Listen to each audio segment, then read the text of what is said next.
But this evening, we're going to be playing, should we say, prolongation on what has been making news across social media and the globe relating to what happened to Hakimi. We're talking about PSG, a star who also plays for Morocco, who is set to have been served a divorce not by the wife, and expectedly the wife was expecting that as demands, as the law demands, they were hoping to share what he had as property, only for the wife and maybe the lawyers to discover that all of what he had was lost under the name of the mother. So today we are going to gain inspiration from that situation. We also note that so many similar incidents have happened in the past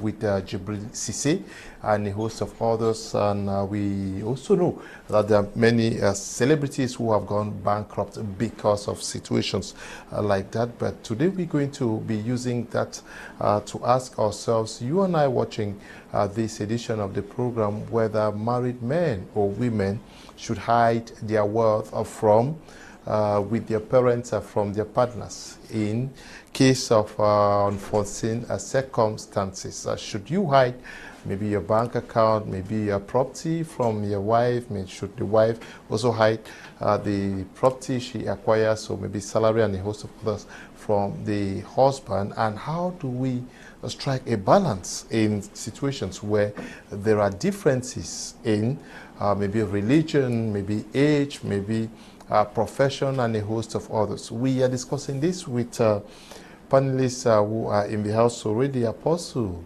Alfred Essingue is a regular panelist and an expert on issues like this. We're glad to have him. Thank you very much, Mr. Leo. I am really delighted to be here today again to be a blessing as usual. I want to say that this topic shall be treated properly and a lot of things shall go in place. And we're going to go in the African eyes as usual. We also are in the company of, they call him Gordon Mokake, taking part on Prime App for the very first time. We are glad to have you with us. Good evening, everybody. Thank you for having me here. It's a privilege to be with you guys today to share my opinions on the topics on board. You know, I actually admire this program. I've been a fan of the program for quite a long time, and I'm happy to be here. Okay. We also are going to be having contributions from Bamenda, the Northwest Regional Capital, from Mrs. Asanji Yvette, who should be on standby to fire like she did last week. We also are expecting the arrival into our studio of Rev Kenneth, who is also caught in traffic. He had a flat tire, but he just wrote to me that he was able to beat traffic and then fix the tire, and is on his way to join us and discuss on this topic. Yes, Apostle, when we talk of getting to where Hakimi and maybe the rest, we know the situation of Emmanuel Eboué, who is said to be bankrupt because of situations like that. How do we even fathom the fact that persons maybe engaging in a relationship, marriage, hoping to cash something fat out of it, though that may not be the situation of the footballer that we are talking about here? Yes. Like we always say with the African eyes, and we always want to consider what the people out there are going to benefit from every topic we're going to handle. And I always believe that when there are things like this, a lot of people are asking questions. Some are using it as acting, some, acting kits and so on. Those of you who watch Facebook and all the like, you see a lot of people have turned some of this kind of discussions like something to laugh at. But I want to say that for us as experts, we think it's something for us to learn and to look into it and to ask ourselves questions why such things will begin to happen in our communities.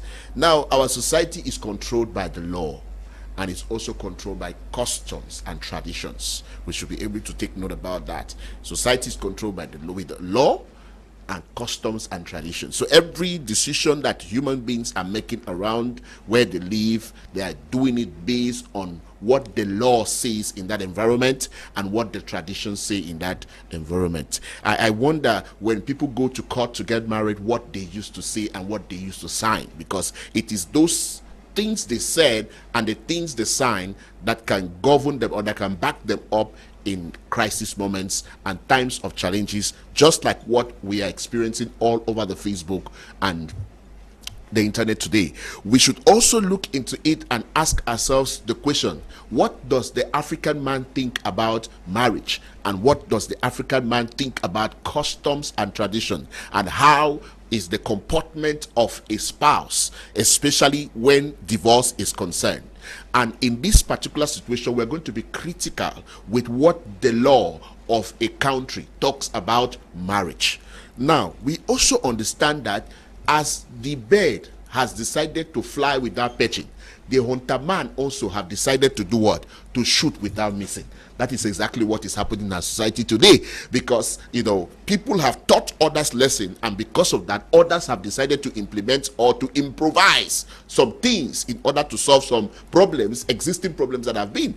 Just like you're trying to tell us about others who have been crumbled by marriage, especially when it comes to divorce. And we also understand that a lot of women are using marriage today like their own ATM machines, or they are using marriage today like their own place of becoming rich or getting money. But in the case of what is on ground at the moment, we understand that these are not people who are poor. Both of them are rich. Both of them are influential. Both of them, you know, are people who have what it takes to meet the society. But you ask yourself the question, why will a woman go to the extent of asking for half of a property after divorce? Then you begin to now read intentions. Yeah, but you're the one talking about the law, if that is what the law says. Yes, that's what the law says. But why will you first of all demand for a divorce? That's the first thing you should ask yourself a question. Yeah, because both of you said that you are going to live forever until death do us path. The man of God, maybe we have said on this same platform that there are situations beyond which you cannot resist. And if you are going, if you have to leave your husband suing for a divorce, and the law states that you guys should share, what is wrong with that? That's why we are trying to say that there are other things, other judgments, apart from just what the law court says. There are other judgments. You and I are also judges. We are societal judges, where we also judge some particular behaviors. And while they are calculating this way, we are also calculating this way. Just like spectators who watch a match and they tell you what was supposed to happen in that particular goal that they just scored. How this man are you not judging this lady because you're a man? Yeah. I am not yet judging anybody. I'm just trying to put scale. I'm trying to put the scale to try to see how it's going to balance at this moment, because it's really sensitive at the moment, because a lot of young people are telling themselves, okay, that guy is very smart, he has done well, and this is what he's going to do. And then others are saying that that woman is not wise enough for her to demand half of the property, because she is not a poor woman in the first place. So why go to the extent of demanding things like that? Nobody's ever satisfied with money. If not, Dangote and the rest would have stopped looking for money. Yes. Now, Mr. Mokake, when a man and a woman are living together, is there any reason why either the man or the woman should hide what they have with their parents? I don't think so. Okay. I think with that question is not a straightforward answer that you can get, because like what you mentioned, you talk about society, judging from the society in which you live in. I do believe in an African society, marriages are different from the Western world. Like in an African setup, I would say it's not advisable to hide things away from your spouse. There has to be that transparency between the man and the wife when it comes to finances. Because here is different. You hardly hear an African man say, divorce a wife and the wife takes away everything. Whereas in the West it's possible. So I do feel like people should not hide away from their wives in Africa, but in Europe it is possible to hide because the laws there do not favor the men. So to be on the safe side, you can hide. But in an African domain, it's not advisable to hide things away from your spouse. Yes, but we know of cases where either the woman actually does some stuff behind, or the man is constructing without letting the woman know. These things are common, eh? We see them every day. Yeah. Is it that each person is not too sure? We are doing this so that if the marriage does not work, I should fall back. Yeah, that's in the case where the couple is not very in good understanding. That they don't really understand themselves well, because you cannot be saying you're planning something should in case if the union is going well. So when a marital couple is having cracks, that's when the wife can start thinking of, okay, this thing is not going, maybe I should start keeping some money aside. If in case it crumbles, I'll fall back on this. Or maybe the wife, the husband will say, will do the same thing. So I do feel like if the marriage is going smoothly, there won't be any need for any of the married couple to hide away their funds from the other person. Okay, let's take a first intervention from Mr. Asanji Yvette from Bomenda to also start telling us her first impressions on what she thinks about the properties of a couple, both the man and the woman. Is there any need for each of them to think about hiding a part with their parents because they are not too sure of the future? Hello, Mr. Leo. Good evening. Good evening to my co-panelists. Good evening to our televiewers. Good evening to everybody watching from the northwest region of Cameroon. Mr. Leo, I'm just laughing on this topic because last week, I remember I was the only person standing on the fact that we should not have secrets in marriage. It was like I was a novice, it was like I was this or that, but God did not create marriage for us to have secrets. No. I will always still go for what God stands for. God did not create marriage. God is not an author of confusion.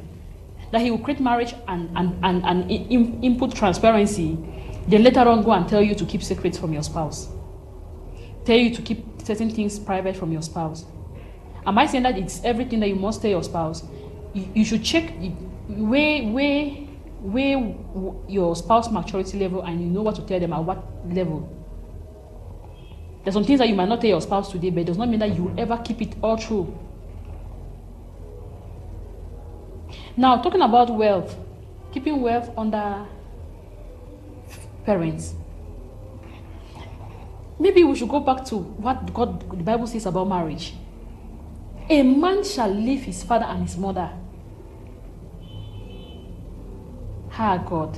A man shall leave his father and his mother, and shall be cleaved to his wife, and the two shall become one. A man shall leave. Leave. That leave there is not physical living. It's not just about the physical living. That leave there means that you should leave. Yes, your parents played a wonderful role to bring you into this world, but it is time for you to go and it's time for you to go and bring up your own family. That's why one of my quotes read, marriage is not the coming together of two families to form a third family. If it is that way, the two families, because the husband comes from one family, the wife comes from the one family. If the two joins together now, you see that the two families want to have an influence on the third family. But I say marriage is not the coming together of two families to form a third family. It is the coming together of two families to form an independent family. Independent of the wife's family, independent of the husband's family. I understand that most men, their success today, to be honest, I'm not saying that fathers are not doing their job, but we know that most men will refer their success to their mothers.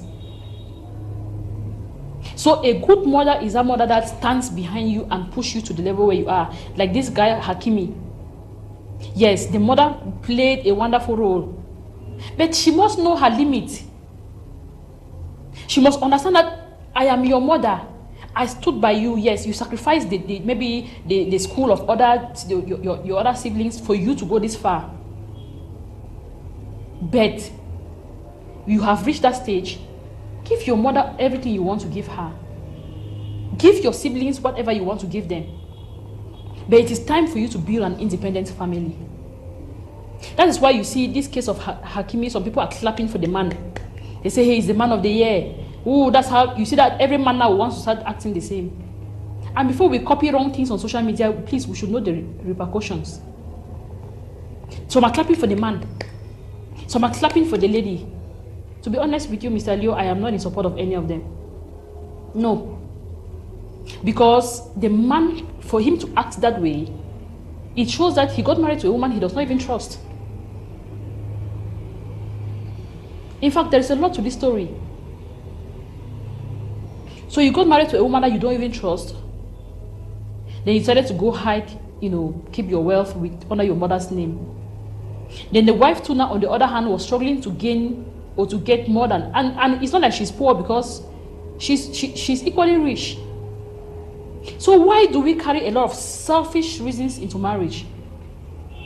You want to join everything, you want to join even private parts with somebody, but you cannot allow them have access to your money. You are coming in for somebody's money, and then you're just waiting for divorce. But you have 2 children. She has 2 children from the information that is roaming on social media. Now, that's why I said I cannot support any of both parties, because we don't know. We don't know the real story from the both sides. Do you think that a woman can just get up one morning and just go and ask for more than half of your property? Something might have gone wrong. It's not possible that she can just get up one morning and just go and ask for half of the property. I want to believe that there was a project. I'm giving an example. Maybe there was a project that he asked her to finance, and then now he saw that, okay, I'm doing things with my own money and your money is not even available. So where is your money? So I'm not coming in with 2 children. I'm not coming in to claim in what? Maybe more than half of them. But it is still wrong. I'm not saying that any of them, both of them, they are wrong. So if you want to get married with this kind of mindset, that unforeseen, then we are getting married with a lot of uncertainties. Then why must we actually get married? Must we get married? If you already have these uncertainties in you planted, please, I will advise that you stay without getting married, than to get married and begin to act like Hakimi for unforeseen reasons. I'll be coming back, Mr. Leo. Ms. Asanji Yvette, there from Bamenda, she raised some issues. Apostle, she talked about a maturity level of the person you are engaging, and also talks about issue of trust, that if you trust, why hide? But is that not also where the problem is? Because you may get married to somebody, there is somebody who wrote about what is happening, what he thinks may have gone wrong. He says, too much superficiality, generally bling bling often goes hand in hand with an enormous lack of depth, and which means that beyond the body, there is often little spirit. However, for many men, nothing is more boring than living with a woman who has everything on her body and nothing in her head. Yes, the issue of trust. Maybe we have seen situations of deception. Maybe you get engaged with somebody, and if you see the type of life that either the men or the women may be living, and you think that after living with this person for 1-2 years, if almost everything is shown to her or him, I may never save up anything. Yes, Mr. Leo, we are not going to be talking like maybe the Thier people or the people on the streets. We're going to be critical in analysis. We're going to look at things. And then we're also going to differentiate cultures. Like I said, we're going to differentiate these cultures. This has nothing to do with trust or anything. It also has a lot to do with the law in place and what has been happening in their society. We would agree that the Western world today is not marriage friendly. That's just the truth. So there's nothing about trust. Especially for the men. Yes. It's not friendly, especially for the men, because of gender equality and all those kind of things that we're getting today. Now, let me tell you something. We can't analyze this particular situation based on maybe the African context, and then we want to use trust to judge it. No, it's not trust. It's rather our culture. It's rather our kind of laws that are put in place that governs behaviors. Because People are entering contract marriages today in Europe and America. They enter contract marriage, okay, 3 years after we broke. We don't even know what kind of contract they entered into. That may be a contract that, okay, we have signed a contract that it is separate property. Now, when we say separate property, it simply means that my own is my own. So I can choose whoever I want to give to. And this young man chose the mother, because the mother has been there for all times, you know, especially those who had a strong tie with the mother. So it may not necessarily be an issue of trust. They may trust themselves for other things, for romance, for sex, for other things. And I believe that they had a problem with the issue of trust when it came to emotional issues. And that's why this young girl thinks that because this man cheated on him, she should go ahead and break this thing because emotions have been touched. This is common of the Western world. This is common. Now, many girls take their lives now. If a man jilts them or maybe break their heart, they take their life. Poof, they are gone. Because of what? The trust of emotions. I can trust you with my emotions, but I cannot trust you with material things, because you may not be competent enough to manage material things. We have women today who are spendthrifts. We have women today who want to spend every other franc they have. Now, why would somebody have some kind of amount of money and thinks that the only option to do for a holiday is to go to Dubai, is to go to maybe Tokyo and all other countries that are trending? My birthday. Yes. Now, some go to do shopping in Dubai and they are happy to just know that they have gone to those kind of places. A man will not entrust material things to such a woman, because they said if this woman can go and spend more than 5 million francs in Dubai and come back for nothing, it means that my wealth should be kept well. That doesn't have anything to do with trust. It has something to do with behavioral patterns. It has everything to do with how people see their opponent, how they see their partner at a given time. I am telling you the truth. Our African boys are suffering in the Western world, especially those who marry their wives and took to the Western world. And some of them, they thought that they were very humble. This girl, I'm getting married from my village, from my town. I worked so hard for 5 years, and when I needed a wife, I said it is good for me to go back to Africa to pick a wife. But the truth is, when these women enter the Western world, it is no longer the same, because the laws that govern marriage or the law that govern relationship is different from that place. I'm telling you the truth. Some say they did this, they are doing all this for their children, but it's not true, because the way their children are raised, these children are not raised like children who want to take over their parents tomorrow. Most of them are raised like people who don't even know the future. They don't even know how. That's why a child can go and climb on a story building and fall down and die. It doesn't mean anything to him, because he was not raised to succeed the parents, but he was raised just like one toy or one pet. That's exactly what we're trying to see. The laws that govern the Western world are totally different from that which we have in Africa. But I tell you that a lot of young men, out of ignorance, will want to indulge into certain things. Now find out and go back to your marriage certificate and ask yourself a question. What have you written on your marriage certificate? Is it joint property? Is it everything on one? Now, by the time you want to separate and you go and give everything to your mother, it's going to become a problem. Because from the time after you get married, anything that both of you got is not, you cannot give it to anybody. No, you can't do it. Because people are taking note of everything. That's why a woman has to be competent enough to know what is going on in their home. Because I don't want to believe that this lady did not know that everything was being handled to the mother. I don't want to believe that.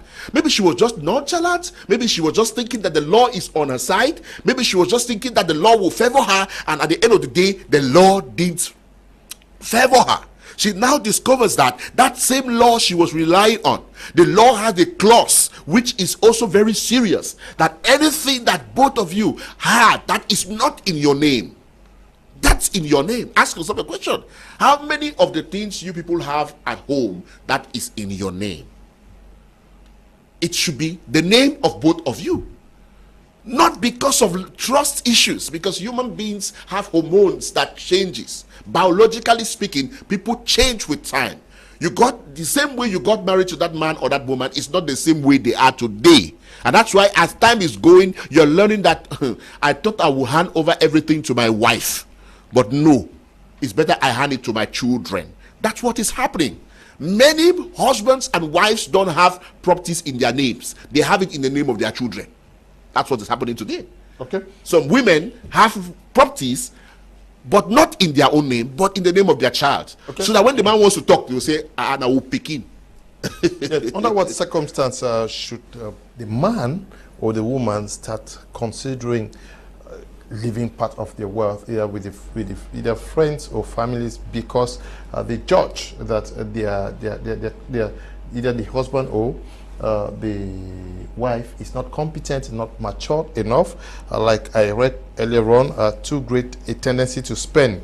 The other consequence of superficiality is exaggerated spending for things that are not worth it, like you said, in order to impress friends and families. At this rate, the guy feels he might have too much of a retirement if he lives with you for life. Anything too important for a footballer, for the case of Hakimi, whose retraining is less obvious. Yes, are there some threats in either the husband or the wife that could suggest the need to keep something away from both of them?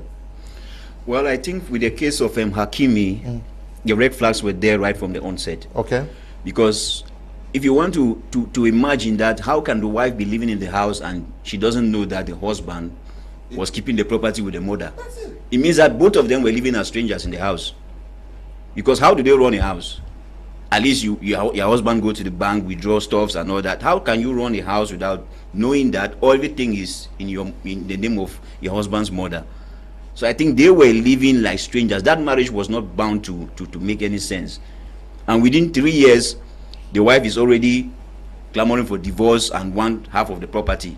It means that I'm not sure that woman knew that those properties were in the name of Hakimi's mother. So they were living like strangers in the house. It's like you are living with your wife and you people don't know yourselves. And there are other things like what you rightly mentioned about spending. When you have a wife who is spending too much, you can know that, okay, I can hide some properties, because if you don't hide, she wastes everything. So those are the kind of things that if you see red flags right from the beginning, you can say, okay, let me preserve some things away from this woman, because she can actually waste everything. And it's not all about women too. Men do waste money. There are cases in the house where the wife is the one taking care of the husband. So it's the same thing. It's vice versa. If a woman is finding herself in that situation where the wife spends all the money and can't give a tangible account of what the husband is spending, they can actually say, okay, now it's time for me to keep something away from this person, because if I don't keep it, the person can waste everything. So I think those red flags were there right from the onset with the case of Hakimi and his wife. It was there right from the onset. Okay, I don't know whether Mr. Asanji is going to buy with what you are saying, but let me get what our viewers are saying. Good evening, Mr. Leonard, the panelists. Does this incident suggest that couples should declare their property during marriage? And Quine, Jacob is writing from Kumba. Yes, should we actually declare what we have before marriage, or we start counting, considering joint property only after marriage? Now, according to the law, I attended one wedding in Kumba where the mayor of that place specified and made it clear how the law is when it concerns marital issues. In case of the decease of a spouse, what happens? So, when you want to get married, according to maybe the law of Cameroon, they consider that you had things in your name because you were buying things in your name. And then there are dates and there are periods written on those receipts and all the like. So the court will also want to examine those things only after a divorce shows up. No, the court doesn't usually ask you, what did you have or what do you have? No. The court believes on dates and periods where you people got married. He said, okay, you people got married in 2009. So from 2009 till now, anything you have acquired, because you said it was joint property, so it was going to be part of both of you. That's how it works. So if this man was very wealthy and had all the things he had, all his property remains his, but for that which they got during this period of marriage, which is just 3 years. But the Western world doesn't have that favor on a man. They believe that whatever both of you had, whether before or after, belongs to you, to you too, and then you have to divide it. But us, it's not like that. If not, a lot of women would have, played a first one in Cameroon or maybe in Africa or whatever. But it's not like that. So I am putting it to you that the law is clear about marriage, divorce, or decease. In the case of the death of a husband or a wife, they begin to consider all what both of you got during that period, especially when the family comes in to claim or to take things, or in a situation where the woman thinks that because the husband is dead, she's going to hijack everything because it is both of them that were husband and wife. No, it doesn't work like that. There are certain things. That's why they are also what we call a will. A man writes a will. In case he dies, this is what I think, this is what I think. The court is also interested in that. Okay, the court is also interested in that. Good evening, Mr. Leo. Uncle, please, I would like to find out from the apostle if it is advisable to continue your marriage with a man who tells you he no longer have emotions, feelings, and asks you to throw yours away. He expects me to be solely responsible for feelings. Crystal is writing from Bamenda. Any advice for our sister Crystal? A man boldly tells you that I no longer have feelings for you, emotions are dead, and it's also telling you to throw yours away. I think that's the end of the marriage. Okay. Because you can't force someone to love you. That's one of the mistakes that most women do. Like, if a man is uninterested in you, you just have to find your way. Because no matter what you try, that marriage is dead. He's no longer interested, no longer interested. You cannot patch those situations, because when the love is gone, it's gone. So the only remedy is for, maybe it's a miracle, maybe miraculously they can work things out, but physically, with the physical emotions, it cannot be there anymore. I think circumstances and situation may warrant somebody to lose that particular feeling. Now, a lot of people judge love from a feeling, but the truth about it is that feeling is not what sustains marriage. Marriage is not about feelings. Marriage is about responsibilities and realities. So we are not going to tell you that because somebody says he does not love you. A lot of people say that every day, and at the end of the day, they are dying for you. If you like, you go. It's a go. When you go, he will be the one to come and beg again. That is to tell you that there was something that was bigger than him, that was disturbing. Emotionally, he was not fine. Psychologically, he was disturbed. Or maybe he was distracted by another woman outside. Without, many men who settled for you, they saw other women before coming for you. They settled for you because they saw the value that you have, and they love you. That is it. So if for one reason or the other, which are hormonal changes, they are bound to happen, please give him some time and build some conducive environments around him until you find out that it is really actual that he doesn't love you anymore. Yeah, but she's living it. She's telling you that this is what she's living. I just beg to differ a bit with him about giving some time, because we have seen situations where a man will say, I'm no longer interested in you, and at the next day he becomes very violent. He becomes abusive, and with certain situations you might end up having more issues with the marriage than when you walk out when he said, okay, I'm no longer interested, and you really feel like this man is no longer interested in me. So I believe that give him more time. Time can change, as well as time he cannot change the situation. Yeah, so are you saying that we should just leave people because they don't love us anymore? No, because seriously. But I'm not sure this is the first time that. Yeah, before she can write like that, it means that coming to the public. It means they are due. And I'm not sure you can be with a man for the first month or 2 months. He says, I'm no longer interested, and then you burst out to the public. So, Mr. Leo, what does the law say about that? No, I don't know. A time of separation. You can have a time of separation to taste whether truly was. Yeah, truly. Yes, go to your parents first and wait. Yes, okay. A time of separation. Yeah, going to the parents doesn't mean that the marriage is dissolved already. That's it. Yeah. Okay. So the advice, they can be temporary impression to see how things can really. Christian, the advice coming from here is that you guys should agree. You give yourselves time to see if something can work, but if it does not work, okay, you move separate ways. Good evening, Mr. Liu. It's Emanuela calling from Bamenda. Good evening, sir. If you have been in a man's house for 6 months, all of a sudden he requests to give you money to go and rent your own house, what will you do? Collect the money and go, or refuse the money and go away? Please, I need help. Emanuela is in a dire situation. The man says, after 6 months, please, I no longer want you in this house. I want to count. In a relationship, Yes. no marriage. Not marriage. So this should be a relationship, yeah. Collect your money and go. Yes, Okay. you will need the money in that situation. You will need it. Oh. Please collect your money. Okay. Well, it all depends too if the money is tangible enough for her to start up with. Something, yeah. Yeah, so if the money is not enough, maybe she can request for something tangible at least. But with what the man did is not bad, because there are some people who chase you out without giving you anything. Yeah. So at least the man try. yeah, the man try. Because there are some people who say I'm no longer interested. Just go you. Yeah, but We carry a kako. is this not dangerous that you take somebody's daughter, you live with the daughter for 6 months, and later on say, please take this money, go and go. Well, it's not good. It's bad. I won't. No. Why were they going to live in the first place? Is that our African culture? Our African culture entails that you respect your parents. So if you have disrespected your parents, you are worthy to be disrespected too. Because if there was an honor attached to your relationship or to your union, you would have at least said that, okay, you have a justifiable reason. You don't come and do "come we stay" and then you expect people to treat you like human beings. Okay. Because "come we stay" no they stay. Good evening, Mr. Leo. The Western world is not a marriage friendly. Men are very skeptical about commitment for fear of losing what they have worked all their lives for. Make separate property marriages the norm, and solves 80% of the problems of divorce. Quincy is writing from Yaoundé. Hello, Mr. Leo. I'm not happy with what the woman on board said.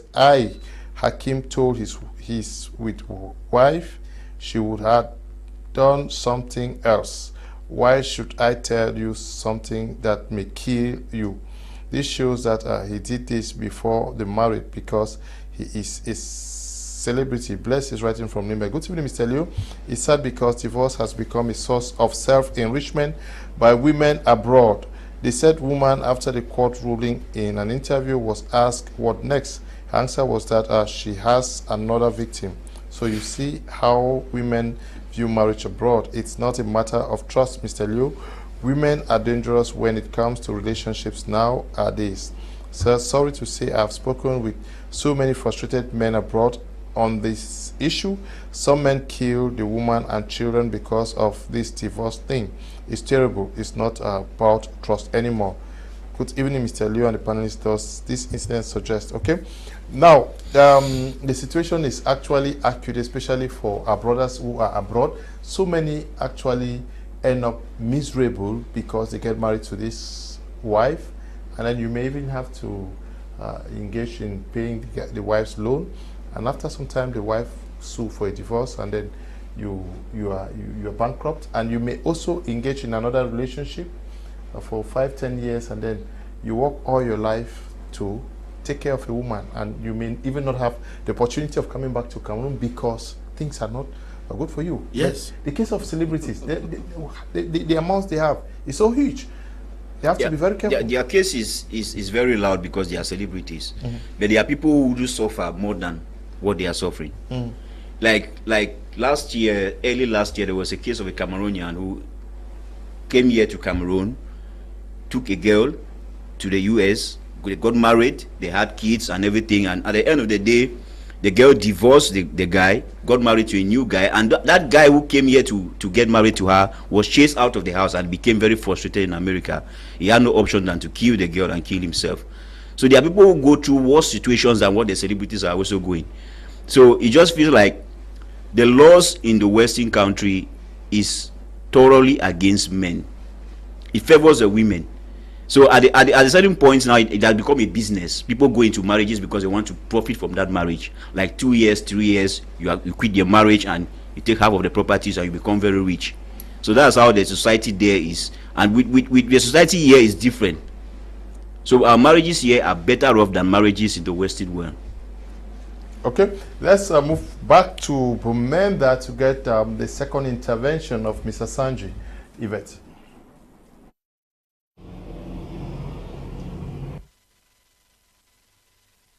I talked about no secrets in marriage. Now, coming back to this Hakimi story, You might want to begin to ask questions like, did they sign? Because for a woman to get up and ask more than half of the husband's money, yeah, he's one of the highest paid players there. It shows that they had signed joint property in court. I want to believe it that way, because if we sign separate property, I cannot just get up and come to say, okay, I'm asking for half of your money. But then how can we now sign joint property and you are taking the property and put it under your mother's name? Are you not playing smart? He is playing smart and he's taking her for a fool. Because joint property means whatever you're working is ours. Whatever I'm working is ours. And so if there should be a divorce, obviously I will not ask her to, like she asked for more than half of it. That's why I said I don't support any of them. But she could have asked for a reasonable portion, taking into consideration that maybe she wants to take care of those 2 children. Or maybe the court could have put the 2 children on a monthly salary from the father. Whatever the case. But that's why I'm saying that they must have signed for joint property. And if they signed for joint property and this guy acted this way, he failed.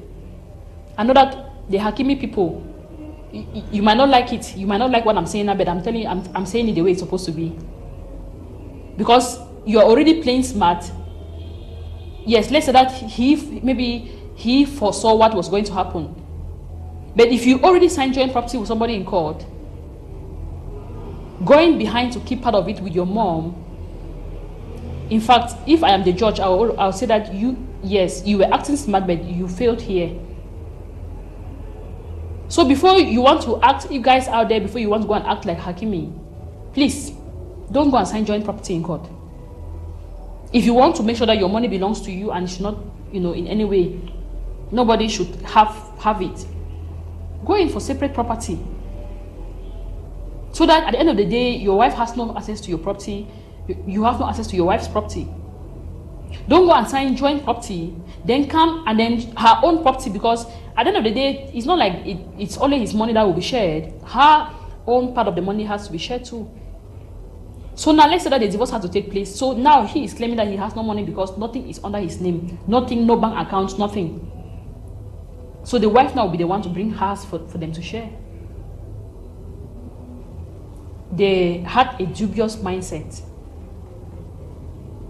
If you get married with this kind of mindset, I will not lie to you, that marriage cannot go anywhere. You are sleeping with somebody on the same bed, sharing food with that person, sharing every other thing with that person, but you're kind of scared of what? Money. So I want to say that parents equally should have an understanding of what marriage is. He could have equally put the money under one of his children's names if he was also honest. He would have put it. He has children with a lady. Now, I don't want to go to the aspect of their religious differences, because their religious differences shows he's a Muslim, and the other one, maybe he got married to her for a trophy wife, as some people might call it. She's okay, good for red carpet shows and the rest, but whereas maybe she was not good for any other thing. So you now also see how people get married for wrong reasons. In fact, there is a lot attached to this story. There is a lot. But I want to say that I am not in any way in support of getting married, putting your property in your parents' name. If you see that you are not sure of the person you're getting married to, please sign separate property. Okay, sign separate property. Because if you have to sign joint property, and at the end of the day, so now he's claiming that those children, so what will happen to the children now? Who will take care of the children? His mother has to give money. He has to beg he has to beg permission from the mother. Mommy, please, I need to give my son, I need to pay my son's school fees. Then mommy signs out money. Wawa. Let me cry like social media crying. No, it's not. No, this is not something that is really funny that we should laugh about. everything about this idea is wrong. We cannot say we can build real marriages with this kind of ideas, except we are going in for artificial marriages, which I think was the case of Hakimi. She says that the case of Hakimi was false artificial marriage. But how can you be too sure? We have seen cases where a man gets married to this lady, and 3 years after, this lady drags him to court, and he ends up in a divorce, and this man has to pay either the lady and the children for the rest of his life, and then moves on to the second woman. The intention is genuine, sincere, wanting to have a lasting relationship. We have so many big men of God themselves who got married hoping that it would last forever. Yeah. But things did not work out. So how can you be too sure of either the man or the woman you get married? Can we actually be too sure? The word sure, it's a very big word that cannot be explained just like that. Because there's what we call uncertainties. You don't know what happens tomorrow or what will not happen tomorrow. That's exactly what relationship is about. Let me just look, for example, myself and the way I work on, I see a lot of my friends operate. There is a way you come to bond with your wife and bond with your children that even if separation has to come tomorrow, well, you will even prefer to leave everything for them because they will live well and they'll be fine wherever they are.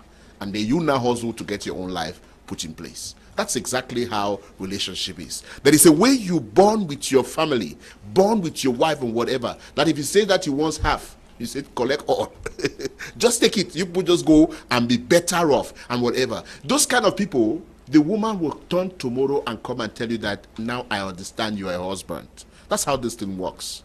Now, but a woman who is controlled by the family, please, if you're married to anyone who is still controlled by the mother, the father, or any family member, or someone, or papa, listen to this, papa is controlling them, please be careful. That is when you cannot be too sure that something is happening. But if both of you are concerned about your lives, you can, to a greater extent, be rest assured that emotions don't deceive people. I will still tell you this, except you fake emotions. But if it is a genuine and a true emotion, there will always be a remorse after a crisis or after a challenge. Something that African people are doing it every day. They have three girlfriends and four girlfriends. One girl will just come out that you have gone and slept with person, so now divorce. Let's go to court. That is common in Europe and America. And in most cases, yes, it's not even true. yes, it's not even true in most cases. Since your lawyers can prove that it's true, that's it. That's it. So I am still calling on us to look at this thing. Sure, the word sure has its guidelines, has a way you should examine it. Look at this man and look at his devotion to you and your devotion to him. No. These things are true. Even if it is breaking tomorrow, you will not go see the text, but how you did today, and this kind of a thing. I'm telling you, if you see people who break up to the point where they come out enemy, they have never been friends before. That's the truth. They have never bonded before. They have never been friends before. Common sleeping with a prostitute, you become one with a prostitute. Then what about someone you live with every day? You have good sexual scenarios. You have good love relationship. You have a bond with friends, because one of the things that is very common with the African people is that their friends become our friends. That's it. A relationship where the friends of your husband is not your friend, be careful. A relationship where the friend of your wife is not, they are not your friends, be careful, because they will control this person against you. But when they are your friends, all of them automatically becomes your friends. It means that love has gone beyond just a marriage at home. It has also gone to a third party, which is also very accepted in our African system of marriage, where we believe that we don't only marry the people we marry their families and we marry their friends. That's how this thing operates. In the African custom, they will tell you, when you're going to the court to get married or to the council to get married, they will tell you that you are not getting married only to this person, you are getting married to the family also. That's why they become your in-law. It's common in the African context. So when a man does not relate well with your own family, you can never be too sure. When a man does not relate well with your friends, you can never be too sure. When a man does not have an independent life, it depends only on people for guide. Everything that Papa must tell you what for do. Everything they must go to ask for advice. It doesn't have a decision on its own. You can never be too sure. But a man that is sure, is stable, understands patterns of life. You both have sailed through challenges before, and you understand how he handled them, and they have gone through successfully. Please, those kind of people, you can be sure. You can give them your intestine, they'll keep it for you. Don't only give the heart, give the intestines, they'll keep it for you. Because they understand the principle of stability in relationship and marriage. Those who don't understand that principle, they manifest it in the cause. Immaturity is usually the cause for some of these things. When a man is not yet matured, people should tell him everything. He takes advice but from friends. He takes advice but from parents. Just like this young man who thinks that I don't even like the situation, what he just did. But people are celebrating it too, but I don't like it. So I don't even fancy it. He has shown that he's not man enough. If you're not sure what you're doing, why do you get into such things? I don't like things which are not sure. If you are not sure, my friend, I've got some indications. Check this thing, check these things. Apostle, yes. Are you saying that those big men of God who get married, you are telling that if they knew that they were not sure, they should not have gone into it? How can you be 100% sure that this thing will work? That is why I'm telling you that now. It is only God who knows the end from the beginning now. Good. I'm talking about indicators. We have seen indicators of something that is at least. You can put something 70% or 60% to it. Yes, I'm telling you that. Most of these men of God got married when they were mature. And they discovered that the women they got married to were not educated enough. Is the spirit that led the man of God? No, not spirit. They got married to people they got married for where they are, but not got married for where they are going to. So they begin to see the wife as an inferior person. Check it. None of them have divorced a sound woman. Check it. Make the analysis. Most of them have divorced these girls that they marry in the village, and then maybe they got married when they were 20-something years. That age of fancy, and then that is the statistics. And that's the similar age that yes. got married. You understand? Because Hakimi is 24. He's 24 years old now. It means he has been married for 3 years. It means he got married at the age of 21. That's what I'm talking about. At that age, it's youthful exuberance, it's excitement, it's emotionalism. So you can't conclude. Yeah, but if you think that he was not wise, where did the wisdom come from to keep money with the Mama was wise for her. That is exactly what happened to Jacob. The mother, Rebecca, was wise for him. She was the one that got the blessings that was about to be taken by the elder brother. The prophecy was on the head of the younger brother. Okay. So it's clear, it's biblical. Okay. We have just been joined by Reverend Tato, who was able to beat traffic and mend the tire. Thank God he's here with us. Your first impressions with the Hakimi story, and whether you would advise persons to hide some of their wealth from either the husband or the wife.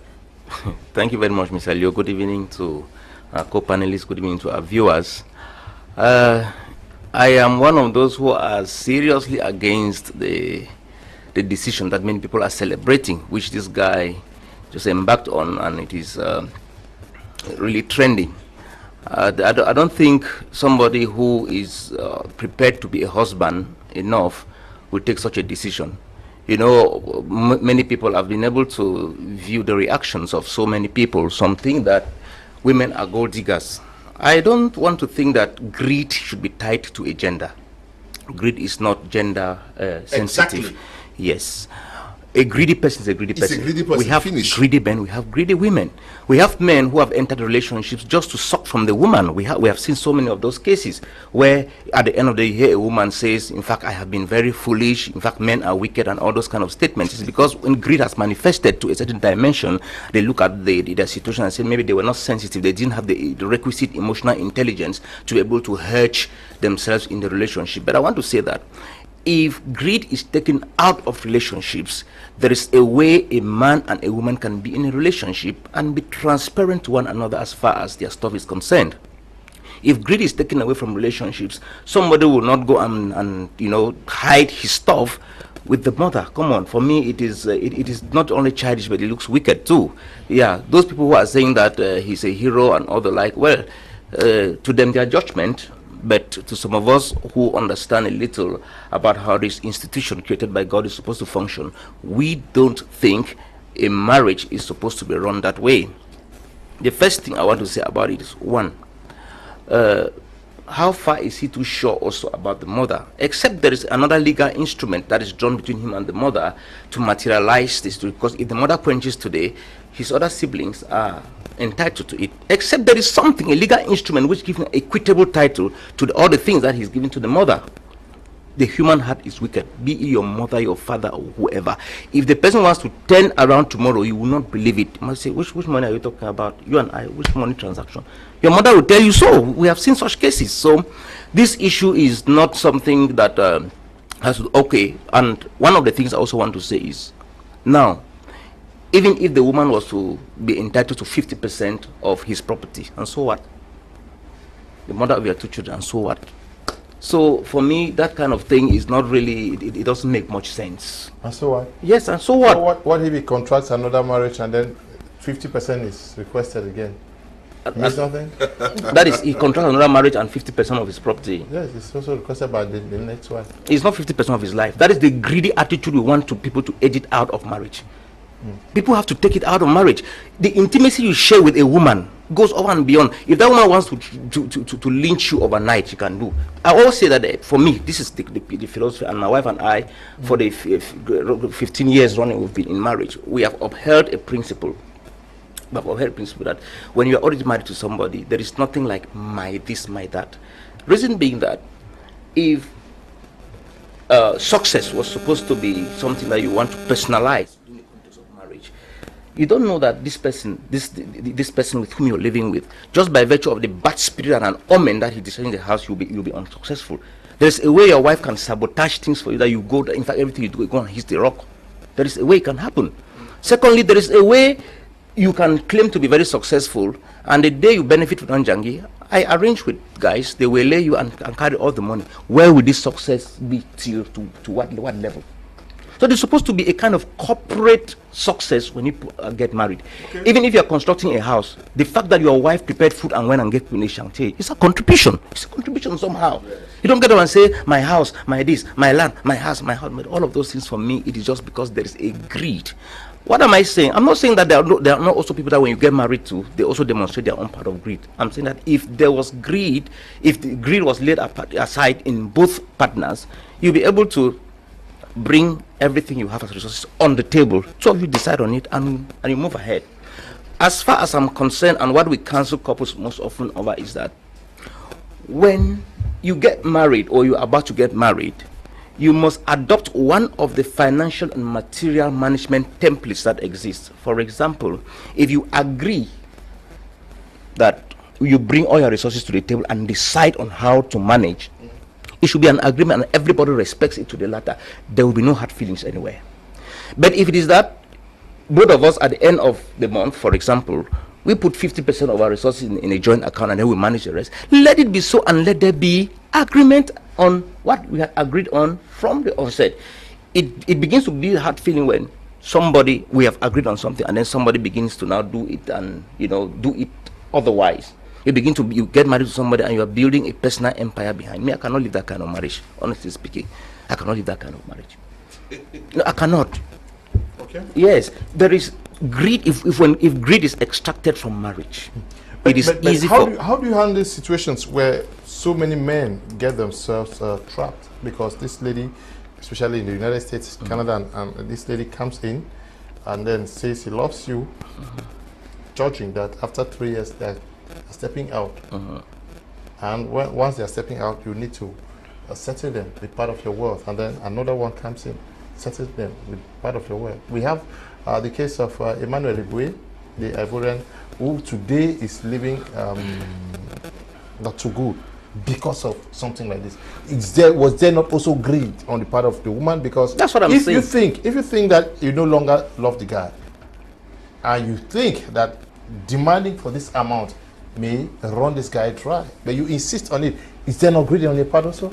It's greed on your own part also. That's why I said if greed is taken out of marriage on both sides, and that explains why when you are about to get married to somebody, as we always encourage on this platform, make sure there is a profiling and there is a due process where you test somebody and get to the level you can identify. If greed is identified in somebody, for me there is no need proceeding with the relationship before marriage.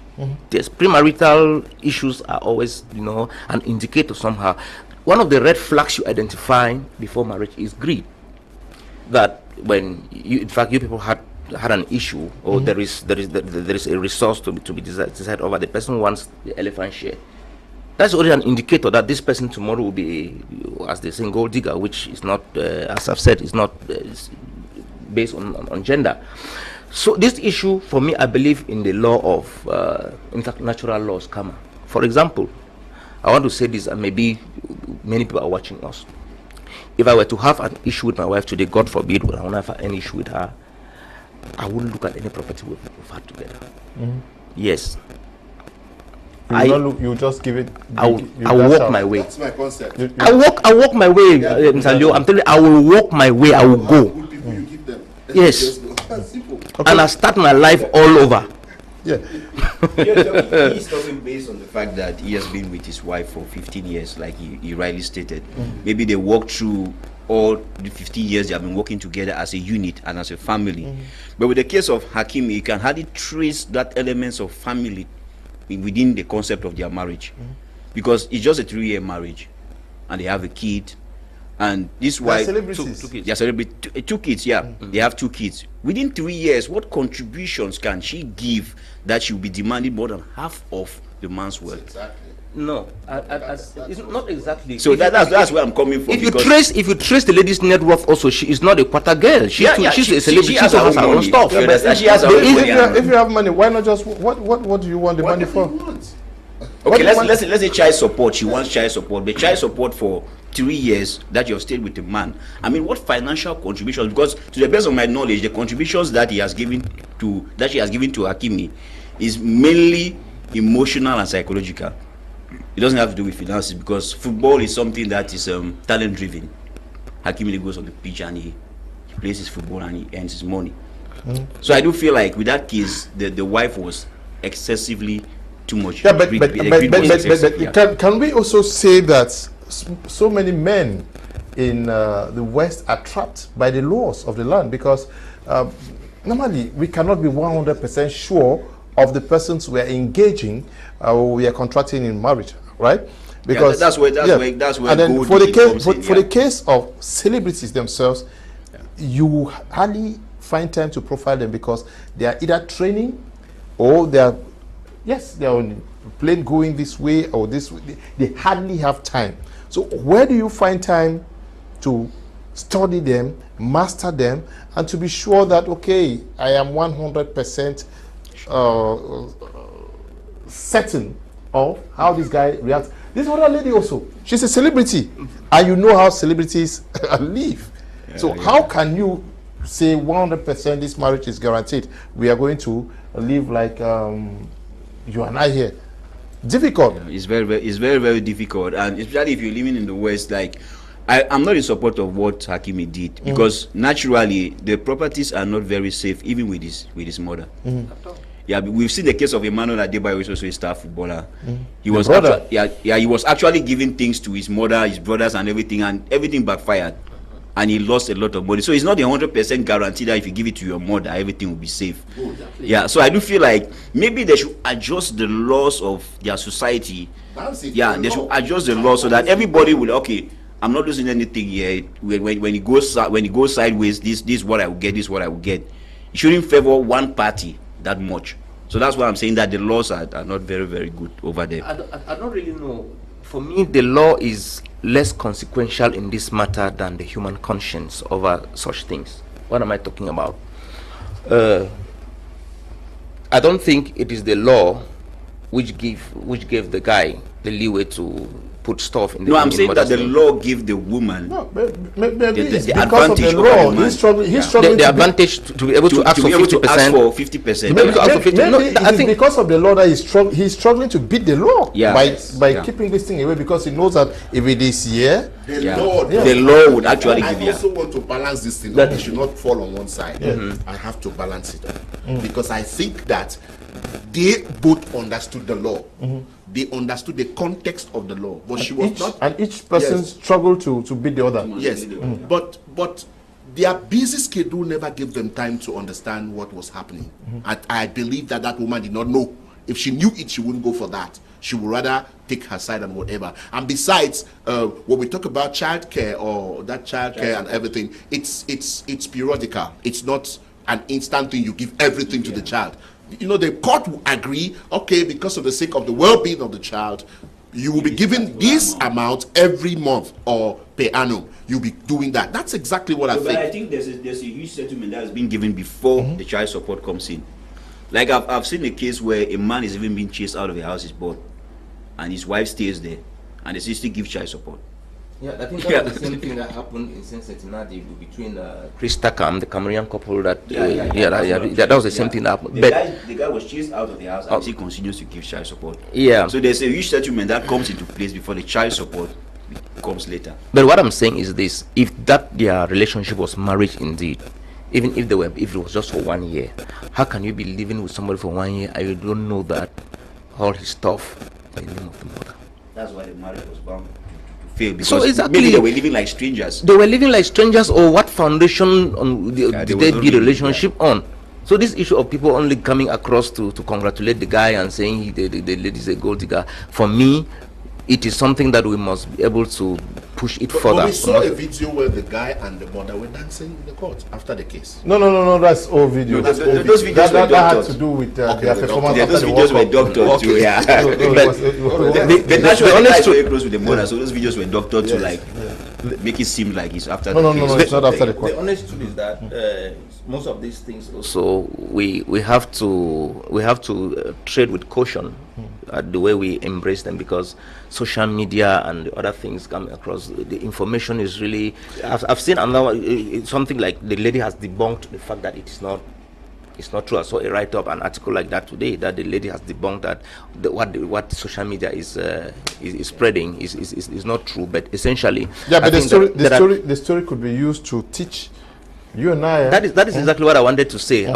wanted to say exactly that what we are left with here is to be able to draw inference from such stories. For Okay. example, when you see one of the indicators they say their relationship was shaky, was that the guy was seen in New York without the woman. Two, lately the lady has not been posting his photos on Instagram as he used to be in the past. What does that mean? It means this concept of marriage, we must also be very true. In fact, we must be true to ourselves that other people are watching. People want to draw inspiration from how you live your marriage, and especially for the more celebrities. I was made to understand that as a public figure, you don't have any private life any longer. So with such a scenario, we draw inspiration from it, so that any action you're taking in a relationship, you must make sure, in addition to wanting to build your emotional and family health, there is also an inspiration, there is a role modeling that you are passing across to society. Okay. Good evening, Uncle Leo and everyone in the studio. Please, I wish to ask if you people have been living for some years and are not married legally and have not yet had children. Justin is writing from Limba. I don't know what you mean. You have been living together, you are not legally married. Please go to the council and sign.